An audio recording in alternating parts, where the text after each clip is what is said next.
Petroleum or the petrol price is going up at midnight and is expected to be a real shocker. You could be paying as much as R4 a litre more, but that's because government's temporary relief on the fuel levy ends today. But just how is the fuel levy calculated? To explain this to us, we joined now by Abafani Chiflaro, the Executive Director of the SA Petroleum Industry Association. Abafani, thank you so much for your time and good morning to you. I understand that you held a media, briefing just to further explain what exactly goes into calculating all these costs. Just update us on how that went.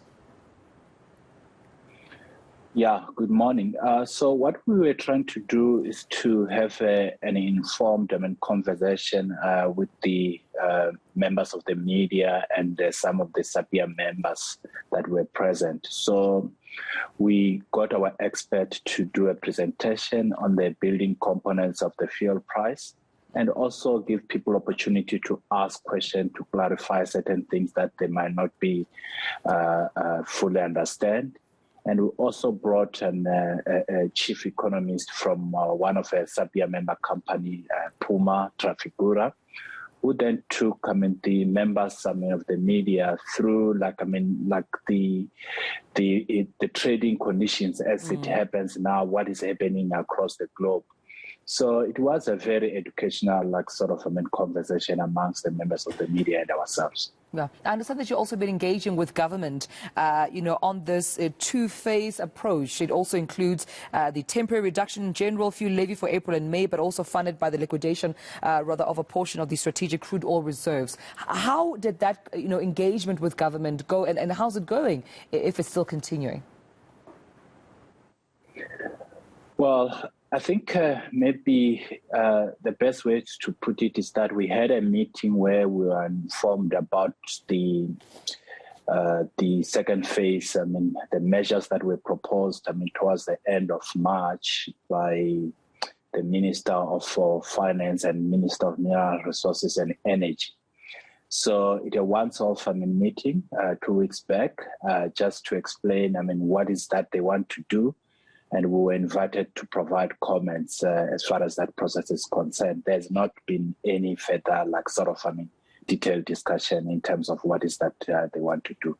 All right. For the consumers, as opposed to our family at home who are probably planning on queuing up to petrol stations, let's break down the domestic and international influences. I was just, reminding our viewers that oftentimes when we talk about the petrol price, we also mention the Ukraine and Russia conflict and talking about how that could, further in the long term impact on consumers in South Africa. But also domestically, I'm sure there are other issues. So perhaps, break it down for us in terms of domestic and, international influences here to the cost of petrol.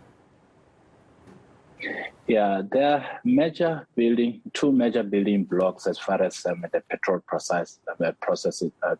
is concerned.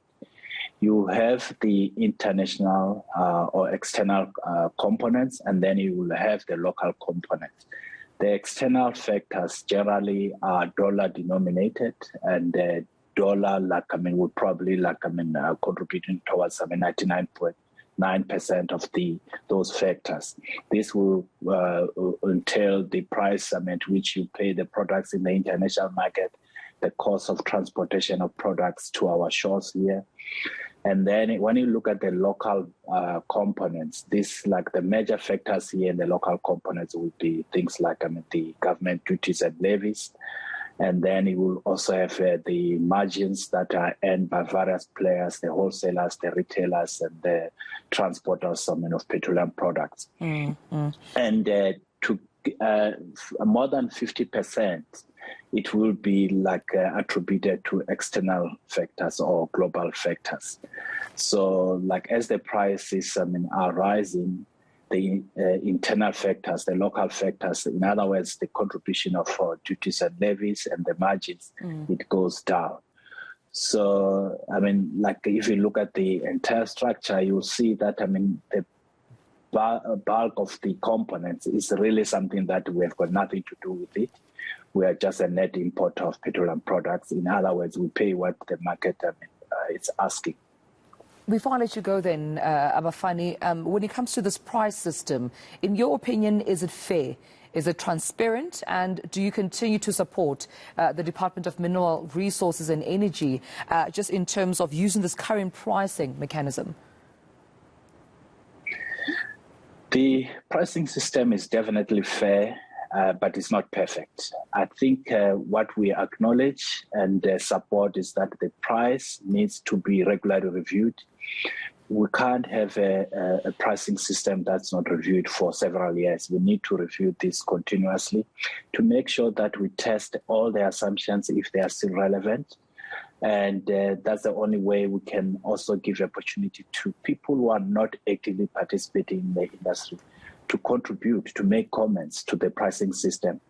And that way we are going to improve the system and make it robust. Mr. Obafane Chiflaro, thank you so much for speaking to us from the SA Petroleum Industry Association. Just breaking down the pricing system, the cost, of course, of petrol price, but also importantly, the influences to this cost, further acknowledging that the pricing system is fair. However, it has its flaws, but they will continue to engage with the Minerals Department. Thank you so much to you.